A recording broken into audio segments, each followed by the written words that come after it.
Hello বন্ধুরা, আসসালামু আলাইকুম। আজকের ভিডিওতে আমরা জানব রেজিস্টর সম্বন্ধে। রেজিস্টর কি?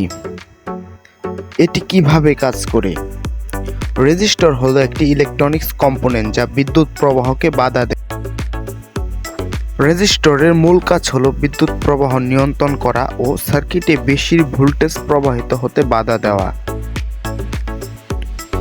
রেজিস্টর সাধারণত দুই ধরনের হয়ে থাকে: এক ফিক্সড রেজিস্টর, দুই ভেরিয়েবল রেজিস্টর। রেজিস্টরের একক হলো ওহম। রেজিস্টর ইলেকট্রনিক সার্কিটে খুবই গুরুত্বপূর্ণ ভূমিকা পালন করে থাকে। আমার এই চ্যানেলে আপনারা এরকম আরও অনেক ইনফরমেটিভ ভিডিও পেয়ে থাকবেন। যদি এই ভিডিওটি আপনাদের ভালো লাগে অবশ্যই চ্যানেলটি সাবস্ক্রাইব করবেন, লাইক করবেন, শেয়ার করবেন। এ পর্যন্ত সময় দিয়ে ভিডিওটি দেখার জন্য আপনাদের সবাইকে অসংখ্য ধন্যবাদ। আসসালামু আলাইকুম।